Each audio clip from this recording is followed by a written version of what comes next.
Okay, welcome everyone. I am Ravi Shankar. This is IsoBreak. I'm going to actually bring all of the wonderful women that we have here on screen before we get going. This is a kind of a special event because is food and poetry two things that I think are sustenance to the soul that nourish us all. And so I'm really looking forward to this conversation. And of course, we will be recorded, and anyone can send any comments, and the authors would be glad to answer them. So let me first, I'll bring everyone off.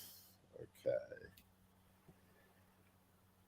And I'm coming to you. Welcome, everyone, from Providence, Wampanoag territory. And as I mentioned, I have here this beautiful pepper to remind us of what this is about, food and poetry. In fact, I will talk maybe later about the pepper. But welcome. We have a wonderful reading. And in fact, I want to bring initially on screen Kashyana, who had the idea to bring all of this together. And so maybe she can help contextualize things, and then we'll bring up each of the readers and hear from them. So welcome, Kashana. Do you want to tell us a little bit about your conception for this wonderful event? Yeah. Hey, Ravi. Good to see you. And first of all, I do want to thank you and Sally too for listening to me and my idea and bringing us on, and also to Elaine, Rochelle, Pramila, and Vanita. Thank you for accepting the invitation, and I call you my kitchen companions for the feast of the reading that this is going to be. Ravi, we can talk for the whole hour, right? Just about the concept of food and poetry. But I'll summarize and say that my belief is that all poetry is witness. And what better location to witness than the kitchen table? Because the kitchen table really tells us whether it's more or less, joy or longing, right? Body or mind. Um, are the ingredients about diversity or commonality? Is it bland or is it spiced? Is it colorful or monochrome, right? Like the pepper you had, raw, embellished. The kitchen also tells us about economic conditions. Hunger, or are you too full or are you too hungry? Gender, right? Equality, gap, choices. So it just goes on, and bringing it back to the Eastern culture, really, we always start food with what we call serving it to the god or goddesses, right? The first bite is always offered to the god or goddesses, or what we call bhog lagana of food. And then lastly, the language of food and everything that's happened in the last couple of years with the pandemic further highlighted to say the word and the language we use, food coma, food porn, food politics, that just triggers something in your head to say, is that right, wrong, otherwise, and what's the background to it?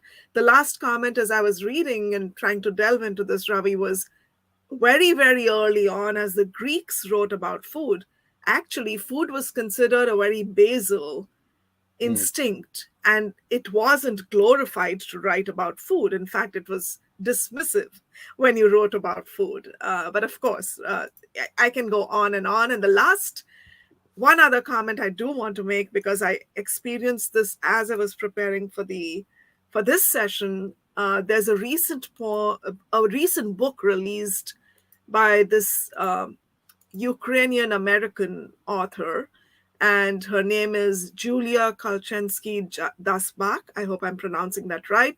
It's called 40 Weeks. And what she focuses on is how, when a baby grows in the womb and you get the notifications from the doctors, they describe the growth of the baby to a fruit. Every month, it's a different fruit. A blueberry, a plum, an apricot, a cantaloupe. So as the baby is growing, the description of the baby that she structured her entire book around that, which I thought was very, very intriguing. But Wow, also I'll just, try to find the link and put it in there. yes, Oh, I want to call that out. Wonderful. What a beautiful introduction to this event. And so thank you so much, Kashana. And I want to bring on screen our first reader for today, Elaine Chu, who's the author of The Heartsick Diaspora and the editor and compiler of Cooked Up, Food Fiction from Around the World. Two-time winner of the Bridgeport Prize. She has numerous flash and short stories in global anthologies, and her novel, The Light Between Us, is something to look forward to, coming out next year with Neem Tree Press. And she, in the past, has been a securities lawyer, has worked in New York, Hong Kong, and London. And in fact, I believe is speaking to us today from the UK, where she researches on the visual arts, writes, edits, mentors, and leads creative writing workshops, and has worked a lot with food. I think it's been pretty central. So and it's also 4:30 a.m. where you are. So how wonderful for you to be here. Thank you, Lynn. Thank you, Ravi, for that introduction. Yes, it is 4:30 a.m. So I will preface by saying that if I make any mistakes, please forgive me, indulge me. Thank you also to Kashiana for bringing this amazing event together, to WPT for doing this amazing to host us, basically. So I am going to read a short story from The Heartsick Diaspora, only an excerpt from it, but hopefully it has some poetic element. It's got rap rhythm embedded in it, and it's about it's called Rap of the Tiger Mother, and it's about a single mother raising her little boy in London, who attends a very posh school in a very posh neighborhood called Belgravia. And the food connection here is cupcakes. So here goes. Rap of the Tiger Mother. Tiger mothers so gangster, they bring kick-ass cupcakes. So gangster, their kids can speak 5 languages. So gangster, they read and write and spell at 4. Play the piano like Lil Beethoven, Miss Beatrice, yo. Tiger mothers so cool, they the first at the schoolhouse door. So cool, they drive up in Porsches 4x4. Juicy J, sweat bottoms, rock and all couture. Tiger mothers come in all stripes, Miss Beatrice teach. French, Italian, British, even Kazakhstan for sure. Ain't just Chinese, never mind Amy Chua acting all superior. If tiger mothers rule the world, if I rule the world, our sons will inherit the world. This be the new gospel, y'all. Miss Beatrice is the reception year teacher at the prep school in Belgravia that I sent Ethan to. I don't dislike her. She's getting married in the summer. She's probably all of 26. Masses of brown curls, eyes blue as Turkish tiles if one is in a lyrical frame of mind. This isn't really beef, but she keeps mistaking me with Xu Xuan, the other Asian mother in the class. My name's Charlotte. Hers is Xu Xuan. Do they alliterate? Are they homonyms? Nor do we look alike. I have dyed brown hair. Xu Xuan has jet black. I dress like someone out of the British countryside. Loose cotton shirt, rabbit fur gilet, jeans tucked in knee-high boots. Xu Xuan opts for Chinese countryside. Puffer jacket in a bedspread floral print. But I get how Miss Beatrice might confuse us. We are both the earliest at the schoolhouse door. Sometimes she's in line before me, sometimes after. She likes to stop me in the corridor to chat. Tells me her son Vigo, one of those double take names that makes one too embarrassed to say, come again, is a music prodigy. Already pre-accepted into the Barbican Junior Musicians Program. Ethan, my angel, tinkles on the xylophone. Xu Xuan is married to a Swedish man with a brow so expansive it can be likened to that of Frankenstein's monster. A manner so taciturn he could be a Nordic crime noir psychopath. But at least she has a husband. Mine took too many business trips with his junior associate and ended up falling for her. With her, he was probably higher on the pecking order than with me. Or perhaps I fell asleep one too many times watching movies together on the couch after putting Ethan to bed. Now I'm just another cliched story, a bimbo analogy, a single mother with a less attached. First teachers' meeting of the year, and all the parents are there. The central message is about encouraging our little 4-year-olds to learn to tie their own ties and shoelaces. Don't forget your beanie, don't slobber all over your tie. Try to bring home your own school bag. We discuss reading next. Miss Beatrice says, it's marvelous to see how many of you boys already know how to read. What? Schooled at nursery? Oh, the feeling of inadequacy descending like wooden blocks on me. Ethan has progressed up to F in his alphabet row. I tell him he's my little Einstein. I'ma mold him now. Next to me, and how I wish he would just find someplace else to sit. There are like 26 other little wooden tables to perch at. Shushan is beaming. When I came in, she sent me the look of recognition one Asian transmits to another while bobbing in a sea of white. Racial solidarity. It matters more when you number less. Somehow she has to ask that question. You can literally see the whole room freeze. Her son Vigo is reading Roald Dahl, and she would like some help with his vocabulary because it's tiring having to look up all the unfamiliar words and English expressions in the dictionary. I don't freeze. I grit my teeth. Roald Dahl, blimey. If he needs to look up words, maybe he shouldn't be reading and learning them words like twits and BFGs. How the first term has flown, and it's now getting towards the Christmas holidays. Shushan says they are spending theirs in Sweden. Where will you be? In London. I don't say we have nowhere to go. Not when other mums are bringing their boys to snowy places like Innsbruck and Verbier. We'll be cold in Sweden, I say, and really dark. No sun at all. Shushan neighs. That's what her laugh sounds like, horsey. Looks like Shushan has finally clued on. I don't like us being seen together. There are lots of school activities planned before term end, including a Christmas bake sale to raise money for charity and a Christmas concert, which will be held at the Venerable St. Peter's Church in Eaton Square. All the boys, Ethan included, have done us proud. They can now sound out their phonics. Ethan brings home assigned reading every day, all about a boy named Benji and his dog. The boy has lots of adventures. The dog does too. Hence, a whole series of 8-page books. The boy is nondescript, the kind of relatable boy who climbs trees and throws a ball for his dog to catch. The dog has fleas. Ethan scratches himself all over in empathetic suffering. Miss Beatrice says parents are supposed to make notations in a red notebook regarding their children's progress with reading. I thought the little notebook was going to be a dialogue channel with Miss Beatrice. Turns out it's strictly one way. In the end, after reading with Ethan, I made notes like, all good, interspersed occasionally with, good job, Ethan, and a heart sign. Ethan gives me a hug after reading. Then I found out all the little readers are color-coded. Red dots for beginners, orange for those in the middle, while green is the most advanced. Ethan is still red, as many of the other boys are orange. Vigo? Well, Vigo is probably off the color scale. For the bake sale, I've signed up for the 8:40 to 11:40 a.m. volunteer slot to help sell Christmas goodies and baked goods. Been up since 5 a.m. baking cupcakes. To my annoyance, the sheet pinned up at the door to the hall shows that Shushan has signed up for the same slot. Not only that, she signed up for the same table, the cupcakes table.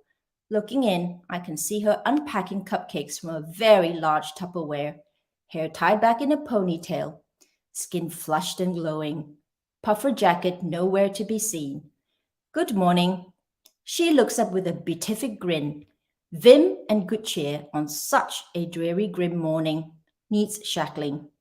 But it's her cupcakes that draw my gaze. These aren't cupcakes. If they are cupcakes, they aren't fit for eating. Shushan has even brought a tiered tray on which she's cupcake arranging, Disney characters imprinted on their faces.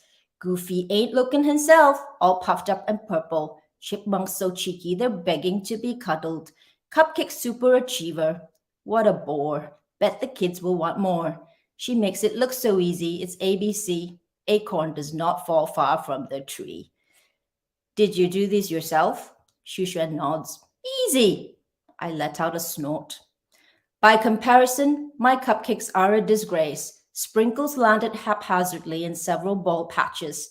Icing not spread evenly and supposed to be swimming pool blue now looks electric Kool-Aid green. Just then, another mother joins us, introduces herself as Esther, and says that her boy, Joaquin, is also in reception year, but in the K2 section. Esther is a black woman from Philadelphia. Watch out, Esther laughs. It's gonna be gangbusters here in a minute. Shu Xuan looks on with a fixed smile. I compliment Esther on her lovely sweater. She returns with a compliment about my fur gilet. Her cupcakes are as mangled as mine. Chaos ensues when the 4-year-olds swarm in, little hands everywhere. They get first go since they are the littlest. Shu Xuan falls upon her job like a market peddler, aggressively parting the boys from their allowed fiver. Oh, look! Olaf waves hello. Take him before he melts. Sylvester is mean. Eat him before he scrums. You can't take Tom without Jerry. Her Disney imprinted cupcakes are disappearing fast. Esther and I exchange a confiding look.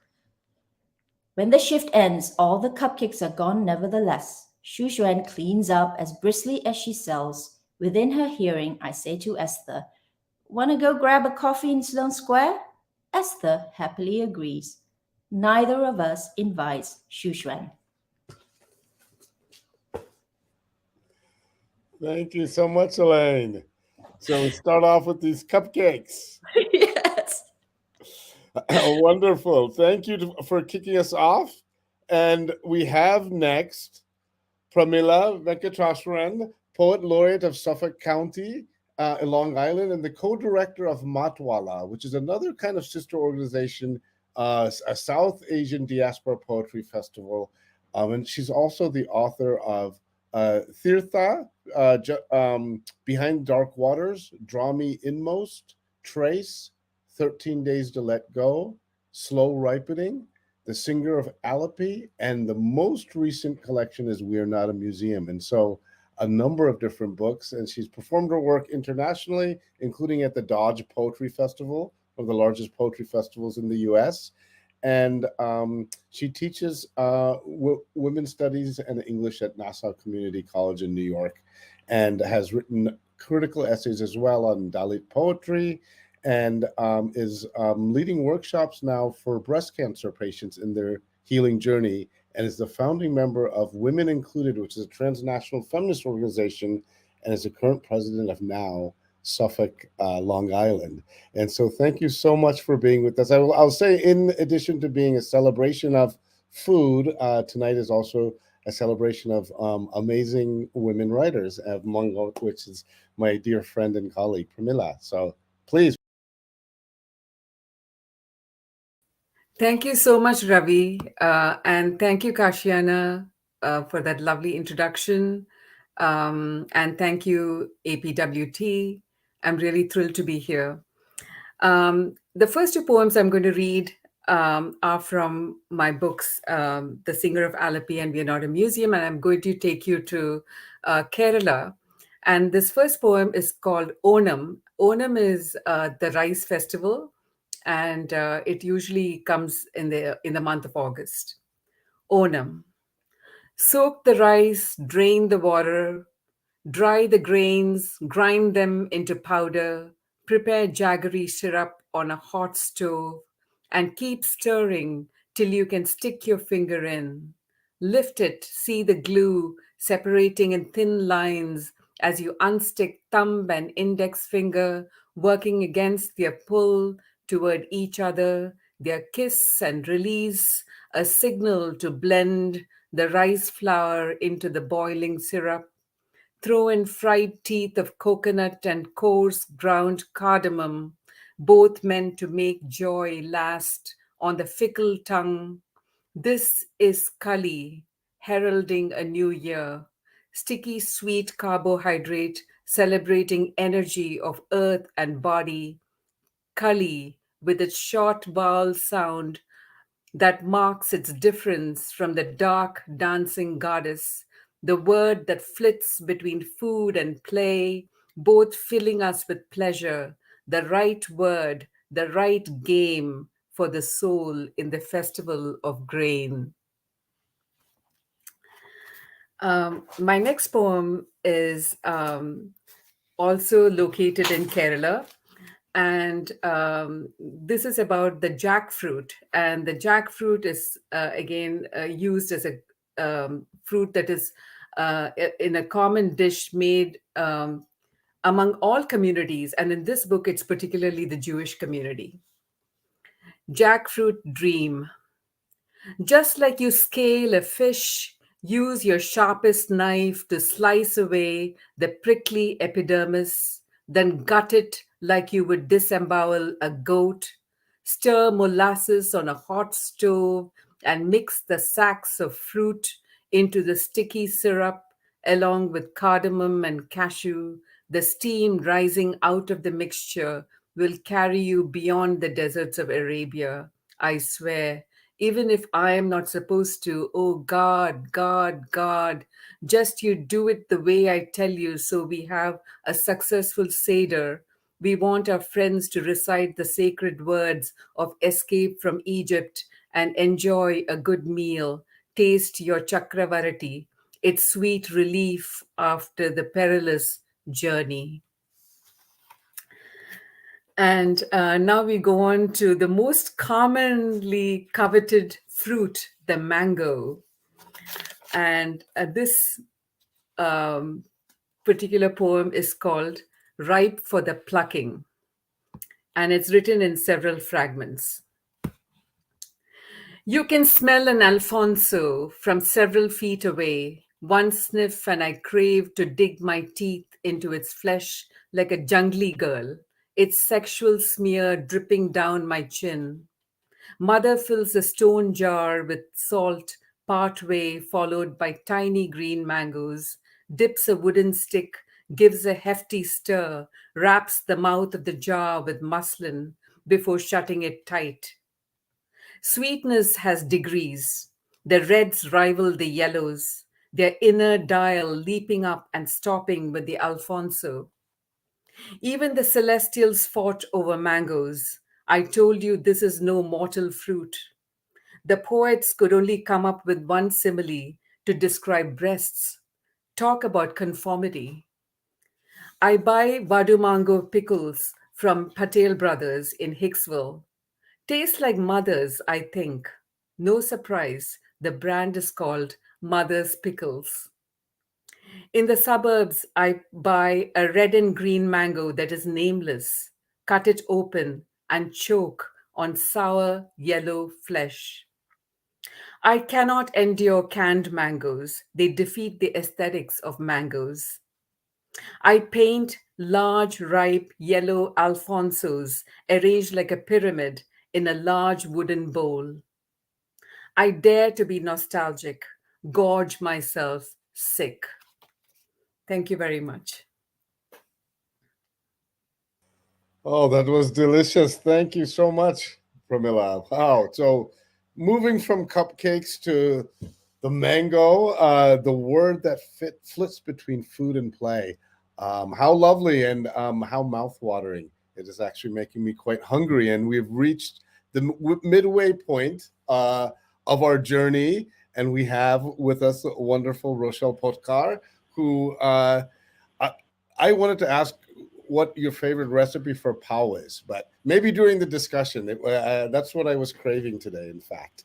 But it is really wonderful to have Rochelle, who's one of the board members of APWT and also an acclaimed author of books of poetry and short stories, including 4 Degrees of Separation, Paper Asylum, Bombay Hangovers. Her first feature screenplay was quarterfinalist at the Atlantic Film Festival screenwriting competition, and she's an alumni of Iowa's International Writing Program and a Charles Wallace Writers Fellow.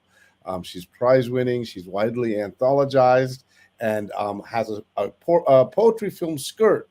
And some of her readings are featured on Disney Plus, Hot Stars, and Shorts English.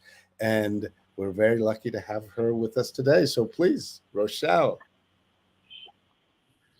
Thank you, Ravi. Thank you so much. And thank you, Kashiana, for inviting us and provoking our sharing. Because what is food if it's not a Pavlovian association of emotion, celebrations or deliberations? But food is what heals the heart. And thank you, Sally and Ravi, because it's always so glad to be back on this robust stage of IsoBreak. I think this is one of the jazziest interface that, it's It's a psychedelic highlight. Sometimes as a writer, when I can't go to grab that bowl of nutrient, it's always my characters that fill in for me by cooking a certain dish, and as they move into the plot. So I wonder sometimes how hunger unifies humanity, and even it unifies imagination. Today, what I'll share with you is a trip to Spice Garden in Kerala, where I noticed people over food, and it really told me a lot about hunger, hunger that unifies us. Okay, but without much ado, I'll read it. Spice Garden. The bridge is thin planked. Under the long cascading sun, it swings with every footfall. On one side, elephants are bathing. On the other, shadows open to lemongrass and garlic leaves. People trudge mud paths to see how elaichi grows. Pepper explodes, oregano erupts, chili revolts, coriander spruces, cilantro flowers, curry leaves fester, nutmeg, aniseed, tamarind, peri peri, and basil rub the sun as hunger crushes the lower abdomen. Turmeric summer, the pungent skin of my first lover. Turmeric summer, the pungent skin of my first lover. A man in a Hawaiian shirt climbs a coconut tree. His ankles are tied in a rope. The guide says, one, two, three. Cameras flash. He clambers down. The crowd turns away for the food. Spices have been ground to thin air in gravies of chicken, mutton, prawn, and sweet pongal. All pork curries over rice on banana leaves using a coconut shell ladle. They place a dash of pickle next to a papad. Faces in the colors of brown, yellow, pink, wheat, white, and black flush under cane hats. Bolus gushes over taste bud palates, clobbering in saliva blood. No one in that moment remembers their countries, colors of passports, air miles away from home, as they sit on long, wobbly wooden benches, chewing and chewing. A pregnant mother's lost cravings, the baby drools. A pregnant mother's lost cravings, a baby drools. Okay, and the next poem is coming back from this very far away tourist place to home. And my Goan foodie family, of course, it loves food. And while we gorge on the third and fourth helpings, even in ordinary gatherings, I sometimes happen to notice what's outside the frame of the dining table and the dining room. And this poem actually emerged from one such quotidian gathering, okay, which remained immemorable. The Yellow Window. In all honesty, we don't read books, says my cousin. We want the executive summary, says my sister. We have no time for description, just tell us the plot and move fast. You know, our travel sucks. Our roads are blocked. We can't even read in the rain or under the leaking roof of a train. Bent over my aunt's cooking, I say, the Indian reader is not as evolved as the Indian moviegoer. We don't have air conditioned books. We have moved to Kindles like multiplex screens, maybe from books that were single screens. No elbow room to open a Kindle, says my sister. A film is fast. We hate parallel cinema, says my cousin. There's work to be done. I have two kids to look after when I reach home at 10. We can't be dreaming. We'll miss our train. We like Sydney Sheldon. I throw smiles across the table, across the net. I know when I became a new mother, I say, I too gave up on art cinema. Only action movies would do with interrupted sleep. maybe the poison of postpartum. On both sides of this table are casseroles of Goan fish curry, rotis, steamed rice, and glasses of water with two flies hovering over this food traffic. Babies cry at our knees, clinging, sucking, suckling. One is sick with a foot and mouth disease. All this while, the only window in the room, near the Last Supper frame, fills with sun. It holds the room's fluidity like a prayer in a palm. Within its frame, a deep mustard wall stands on soft earth and a papaya tree, giving off her shivering leaves like stencils to the sky. In the same patterns, my tailor keeps on his soft board for women's necklines. The yellow is filling to ochre as the hours pass by, the maize gold to mustard, the saffron to mikado. As the light from the sun bounces off the wall in footfalls of the nimble hour, the gold moves to sun glow. Pass me the sorpotel. It took painters years to get that light right, with such color, shade from a Van Gogh to a Rembrandt to a Picasso. Pass me the Chaldean. Centuries to build planes to reach far in the quickest hour to expensive hotels, Renaissance destinations. Pass me the salt. To vacate one's life savings, to step into museums, seeing those frames through jet lags, blurred eyes, budgeted motel stays, winter shopping. Pass me the water. It took nothing to be here at this table, yet we miss nature in her finishing touches, changing the window color one more time from sun glow to a deep afternoon jasmine. Thank you. And thank you, everybody, for listening in. Wonderful. Thank you so much, Rochelle. And we'll hear more from you when we have our discussion.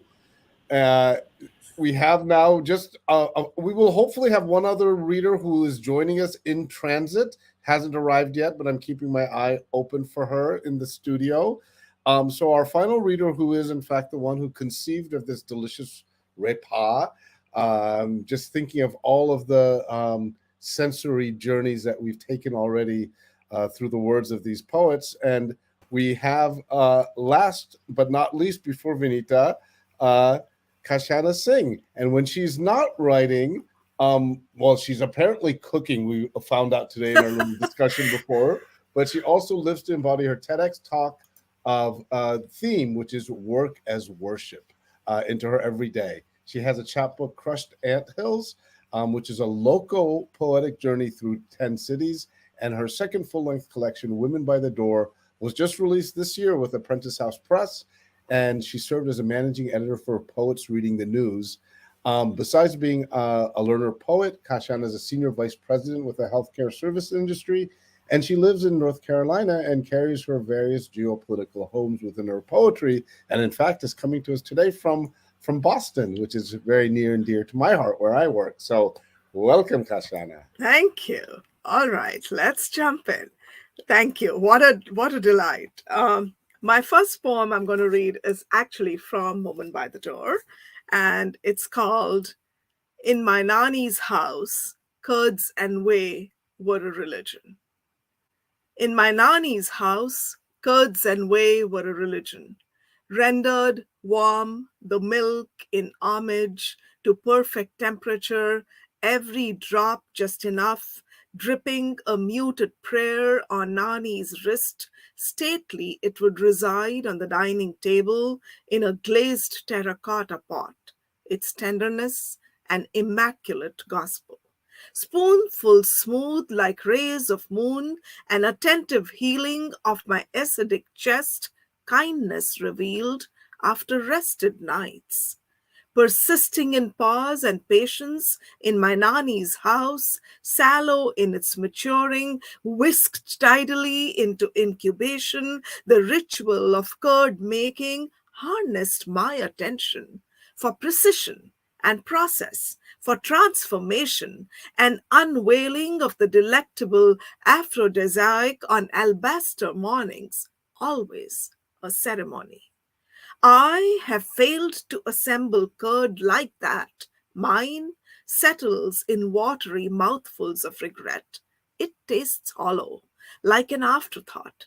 Forgetting to tighten its surface muscles, it collects into itself, refusing to be real curd, metamorphosized.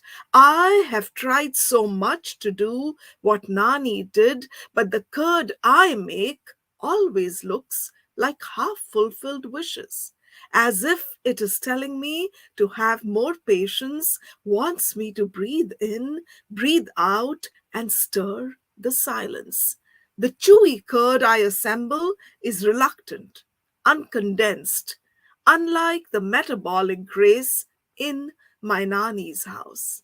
Sometimes I wish I had stood beside her more often, watched her more closely, her eyes an emblem of Agni, Akash and expanse in her arms. I wish I knew then that she was Prithvi, holding hostage and intoxication. I wish I had gathered stillness. I wish I had surrendered my questions to making of good. There she is, looking at me sideways, sari pallu sweeping to her waist, a shining plate, pomegranate lips. Thank you. The second poem I'm going to read is actually another author that I want to make sure I call out, and I'm going to read from her book. This is a Korean American poet who I adore, and her book is How to Make Pancakes for a Dead Boy. The poet is Joan Kwon Glass. If you haven't read her or heard her or read her, please make the time to do so. This poem that I'm going to read is called How to Make Pancakes for a Dead Boy. First, crack the egg into a sinkhole of grief. Measure the ingredients, then stir until the lumps no longer resemble bullets. Try not to see him standing at your side at age 6, front teeth missing, pulling on your sleeve to whisper with a grin, "Auntie, please add extra chocolate chips." Run the electric beaters until you can no longer hear his voice as a toddler or the snap and boom of his first and last shot. Pour the batter onto the griddle while the pancakes rise. Read his suicide note again. Try to make sense of it and get to nowhere. Cut the pancakes into bite-sized pieces. Sweeten the plate as you scream. Joan Kwon Glass, How to Make Pancakes for a Dead Boy, talk about poetry as witness. I'll end with a mango poem since Pramila led us there. And this poem is from my upcoming collection, which is called Witching Hour. And the poem is called How to Eat Mango Like a 9-month-old. Always grab the mango pit before anyone else claims it. Thumb it like a heart surgeon, palpitating top to bottom, bottom to top. Dip fingertips, 3,000 receptors into buttery flesh. Scavenge. Bring the mustached pit to your lips, your jaw like an O. Let the seed spill in and out, dripping itself, spilling as you squint with joy. Bathe your fingers, your neck in succulence, unbothered. Let the sticky summer live in your body long after. Eat on the floor, newspapers if you so wish. Slurp into residual flesh, lengthen your arms as you scrape at its ripeness, fragrant yellow. Practice a pause, unrepentantly thread the magic with your palms, a conquest of king of fruits. Remember, you can never tell when you are done, when you are really done. Hold the kernel tight, a dribble of sweet delight, never rush a mango night. Thank you. Delicious. Again, thank you so much. And I'm actually, we don't have Vanita yet, so I'm going to bring everyone back on screen. Those of you that are just joining us, I'm Ravi Shankar. This is IsoBreak, the Food Meets Poetry and Prose showcase. And we have just heard from four remarkable women writers, all touching on food. And those of you that missed it, Kashana kind of set up our entire reading by talking about the importance of food as culture, as ethnography, as kind of spiritual well-being, as something that is at the heart of so much of what we do. And so I did promise, and I'm hoping in the course of this discussion we can get to people's favorite dish or favorite recipe as we are speaking. But why don't we begin first with Elaine? You started us off, and you have actually edited a collection of food fiction. Do you want to tell us a little bit about that and what food has meant to you in your own work? Yeah, I absolutely write a lot of flash fiction around food. I'm actually writing a food novel at the moment.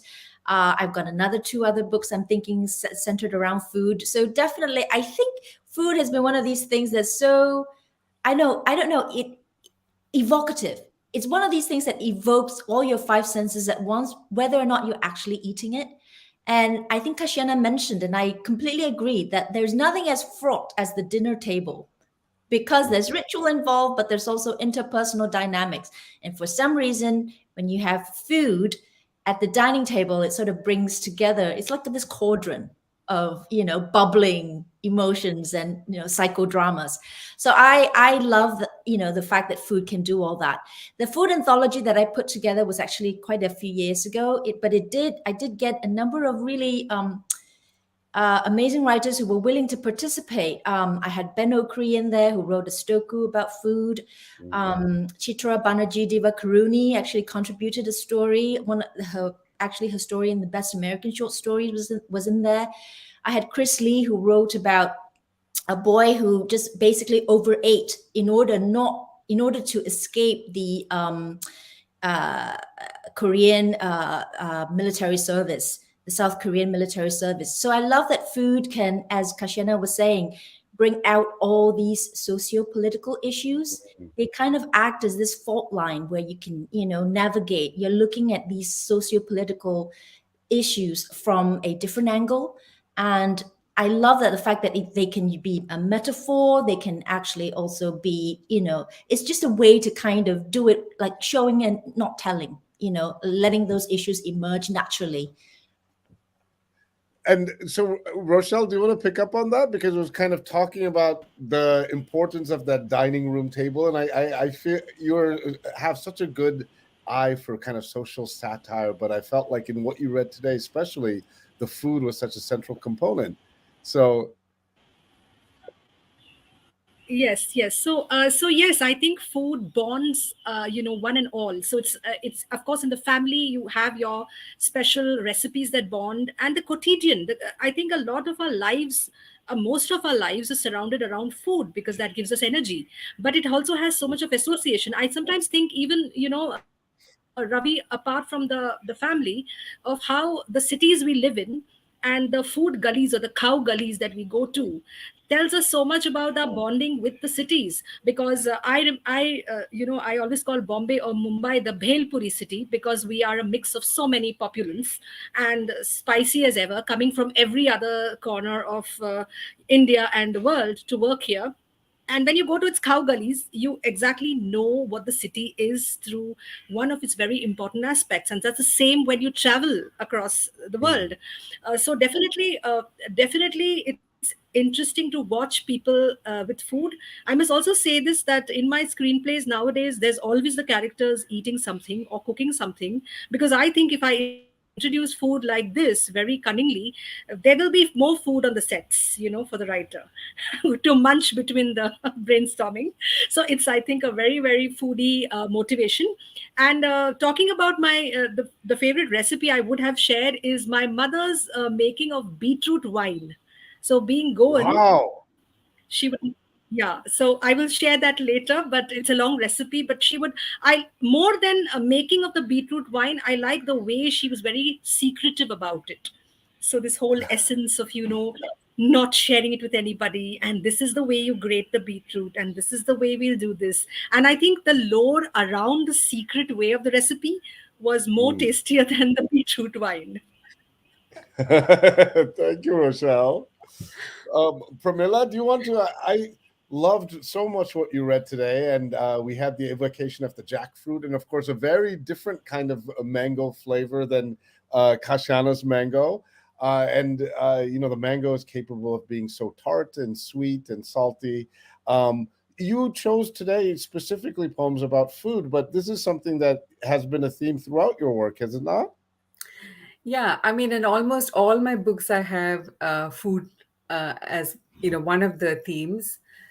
So in my latest book, We Are Not a Museum, I was also researching on the food because the book is about the Jewish people in Kerala.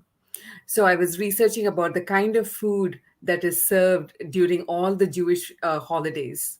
So in this particular poem that I read about jackfruit, it's about the food that is served during a typical Seder.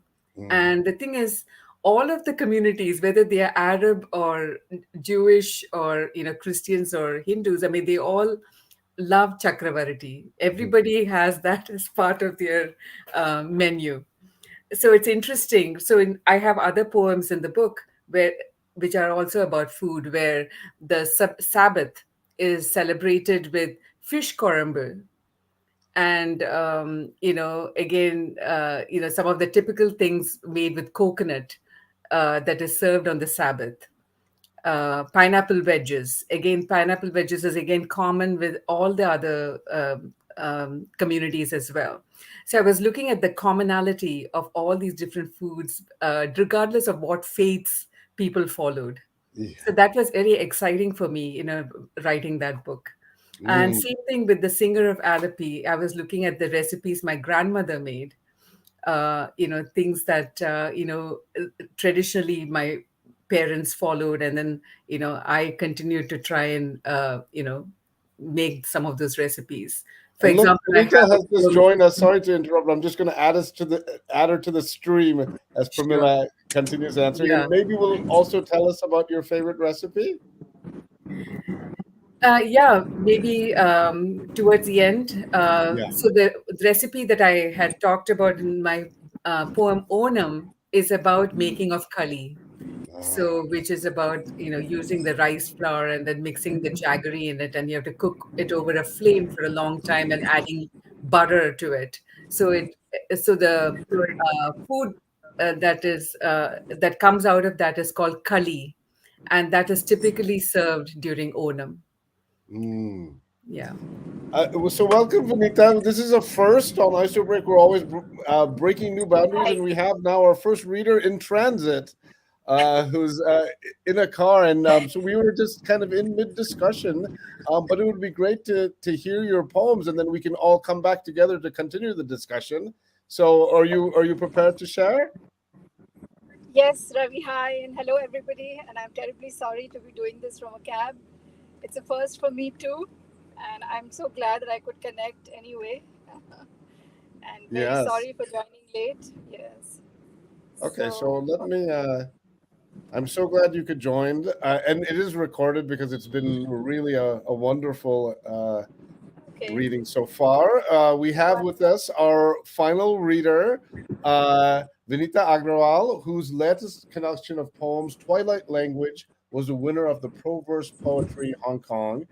She has written 5 books of poetry. It was awarded the Tagore Literary Prize and the Gayatri Garmarsh Memorial Award for Literary Excellence. She's the poetry editor of Usawa, and she co-edits the yearbook series of Indian poetry in English, which comes out annually, and has also edited an anthology on climate change. And I know she's someone whose social activism and her creative composition are very close. She's been featured in the documentary of Asian poets titled Deepest Uprising, which was made in Taiwan. And she's on the advisory board of the Tagore Literary Prize and the global judging panel of She Inspire Awards, which is an award based in the UK to recognize women achievers. And we're so glad that you can be with us, Vinita.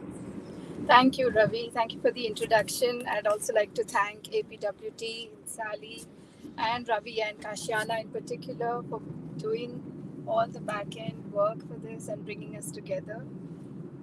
It's literally being on a lovely table of some scrumptious, poetry as food, and the feast is great. And I know that all the cooks here, quote unquote cooks, all these wonderful poets, must have read some beautiful stuff. I'm sorry I had to miss all of that, but I'll just dive in straight into my reading. Sorry that the light is not perfect and all of that, but anyway. So this first poem that I'm going to read is titled Gunjias. It's a name of a very traditional Indian sweet, which my mother used to make very, very well. And just before she died, she got me a box of Gunjias when she was at my place. She'd made it in her house, and she was visiting me, and she got them for me. And that's a very special memory, and and the poem will tell you that it's not just food that she made, but a whole box of memories. It's titled Gunjias. It isn't just food, this melting sweetness, encrusted in a crisp pastry, murmuring in the mouth.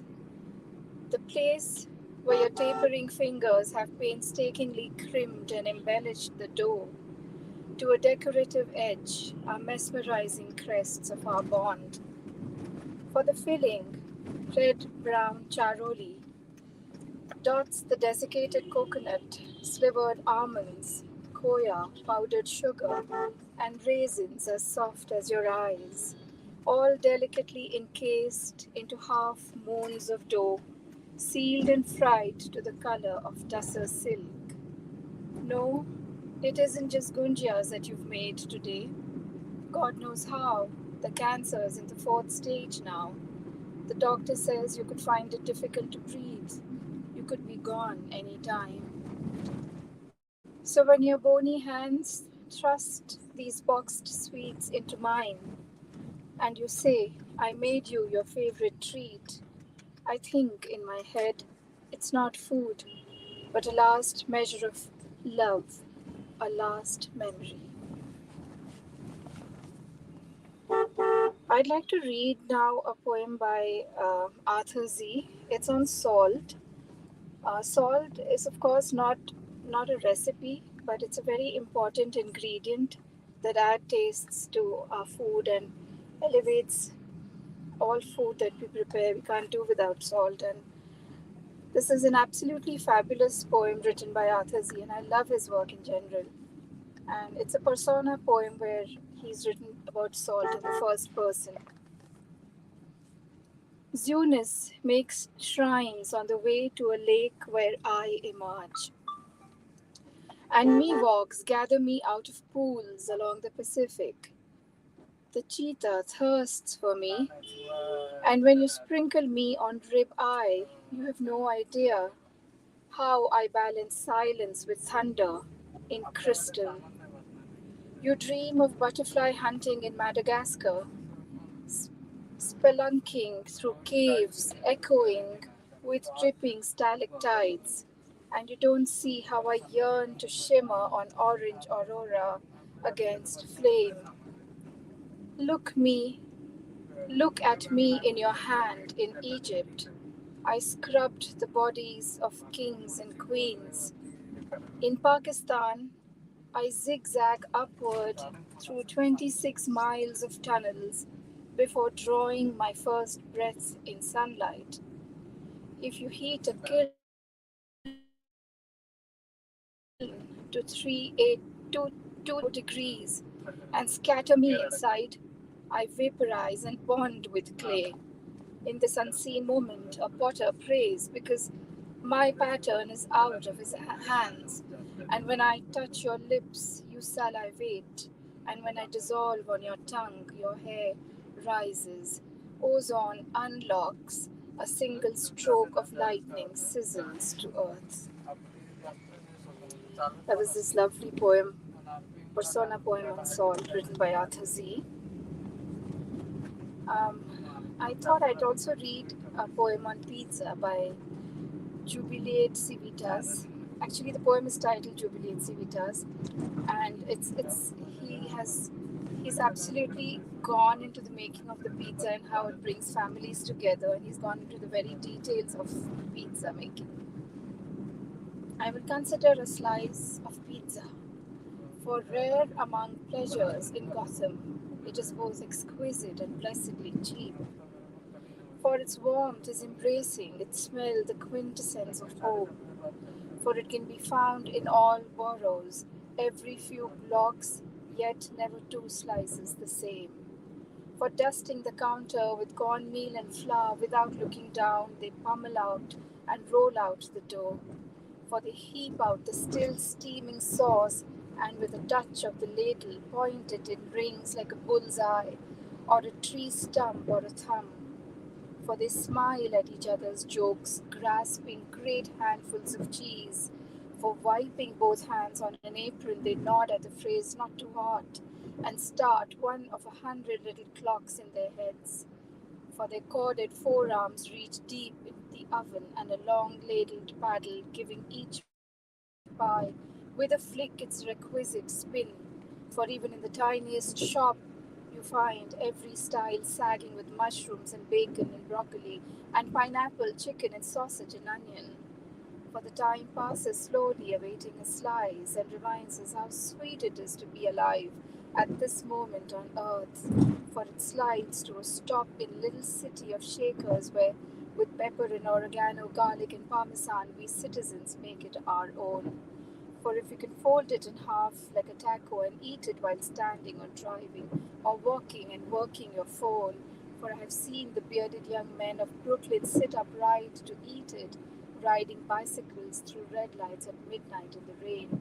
For with each bite, the paper plate grows more translucent with grease till it glows like stained glass over the trash can. For it has nourished our children and soothed many sorrows. For in a time of deceit, it is honest and upright, steadfast and good, beloved and modest and known. For its commerce makes nobody rich and nobody poor. For that, to us, it is home. Thank you so much. Thank you so much for listening to me. Thank you so much, Vanita. And I'm going to bring everyone back. This was great. It was like having a surprise course in the middle of our meal. I think, I mean, we can kind of just rethread to where we were talking. I mean, I think Pramila was talking about the pineapple. And here, in fact, the pineapple is a symbol of hospitality. And where I live in Providence, Federal Hill has these big arches that have a pineapple hanging from them as a welcome. So yes, the wonderful symbolism of food. And Kashana, you had a wonderful poem about curd. Do you want to talk to us a bit about that? The curd as what did you say? Half disappointed wishes. I Half think fulfilled half wishes. fulfilled wishes. Yes, I love Yeah. that. Yeah. Yes, tell us a little bit about this, and we can go back to your whole impetus for what I think has really exceeded expectations. It's been a really wonderful morning, evening, depending on where you are. Yeah, it's so exciting to have this done, and clearly there's so much more we can do, Ravi, so we probably need a follow-up. But just so curd and half fulfilled wishes. I know Rochelle has at least read that poem earlier. There's a variety of things, right? It's the ritual, it's the memory, it's the lineage, it's all of us wanting to discover our ancestors through food, and then there's also just about self revelation, right? How I wish I had observed more. And while I'm talking about my Nani, I'm also talking about a lot of other things in saying I wish I had stood beside her more often. And Vanita's poem about the Gujia kind of touches that same emotion and that same thought process, right? We all are left wishing, but the food and the kitchen table is the place where we can spend that time. One other thing I would say, Ravi, is you mentioned my work is worship focused, and I do think food forces attention, and it is about citizenship as well. But we all know that food is best accepted by the body when the body and the mind is paying full attention. And to me, poetry is exactly that, right? The best poems are those where you've given your complete self to it. So that's really what it means to me. It's a meditative, it allows you to meditate and it encourages meditation as Yeah. well. I think you can taste the love in cooking sometimes, for Yeah. sure. Yeah. So, Vinita, we need to know where are you coming from and where are you headed to? Uh, I'm headed to Pune from Bombay. I just landed at Bombay and then I'm going to Pune because today is the World Book Day and I have the launch of my book Twilight Language happening in Pune. That's where I'm headed. Wonderful. Okay. Yes, and oh, such good food in Mumbai and Pune. Yes, this whole event has made me really hungry. It's past the midnight snack, but I may have to after we're finished see what I can find. Well, wonderful. I think that does anyone else want to add anything before we finish today? Yes, Pramila. Yeah. So one of the things that I have been working on is some of the socio-political themes that Kashiana had outlined in her introduction. For example, one of the poems I wanted to read was about the farmers' protests. And this is something I wrote actually before the recent farmers' protest. This was like a way back a few years ago at the World Economic Forum. So again, I was using images of food on the table. If we have time, I can read that poem. Um, so just to show the kind of inequalities and the disparities that exist even on the world stage, and the farmers who make the food, and they are the ones who are really struggling to be even alive because of the suicides. So I wanted to draw attention to that whole aspect of food, where the earth is what gives us the food. The people who produce the food, they are not really valued, and that is so important for us to talk about and write about. So I just wanted to put that out there. And Yeah. my title of my poem is called "The Farmer's Suicides." Yes. Do you? I mean, I don't mind if you want to share, Pramila. Do you Yeah, want to? sure. Yeah. Sure. Okay. The farmer's suicides. A farmer swallows pesticide, others follow, their eyes mirroring fields of waving grain. In the granaries, hills of rice and wheat await trucks. Yet farmers are starving, their bellies and cheeks sucked in. A question hangs like fog. Why does the harvest fail to fill their kitchens? Empty hearts, empty wallets, a mountain of credit, high crop yields, zero profit, but the GDP shoots up. Let us live, cry the farmers in Davos, to world leaders huddled around tables, glittering bowls of fruit and glasses of wine within their casual reach. The elephant named Subsidy waves its pass, not a hum of protest in the room, only the drone of a speaker from the havens of business across the Atlantic. We believe in free trade. The attendees are not hungry enough to taste the salt of labor. Lovely, Pramila. Lovely, lovely. Beautiful. Thank you. Thank you. Well, this has been really wonderful. I would say I mentioned I brought my little pepper because I'm into Oh, stuffing peppers now with just about anything. And I was gonna a risotto is a dish that I like to make, which the secret, of course, is patience. It's all about slowness. So if you can sit and stir the stock and slowly over an hour or two, that is what makes the really delicious risotto. Well, let me turn it back to you, Kashana, for a last word. This has been a wonderful session. I think definitely will have to look for a sequel. So thank you all for your contributions today. And Kashana, you want to say a last word in closing? To one, storytelling, right? Poetry is about storytelling as well. So Elaine, that was my point. You may not be a poet, but you are a storyteller, and we all like to bring our stories. And where do the best stories happen? The best stories happen around the dining table and in the kitchen. And then I'll probably end by connecting the dots to what Pramila said. One of my poems, it's a haiku, so it's 3 lines simple. Keeping the theme of mango and political impact, right? The poem goes, Alfonso bearing the legacy of colonization. lovely, lovely. So much said in such few words. Oh, I think that's the perfect note to end on. Thank you all so much. And until next time, this has been IsoBreak. I'm Ravi Shankar. This is Asia Pacific Writers and Translators and New York Writers Workshop collaboration. Thank you. Stay safe, eat well, and think about the necessity of food in everyone's lives. Thank See you, you all. everybody. Bye-bye. Thank Bye. you.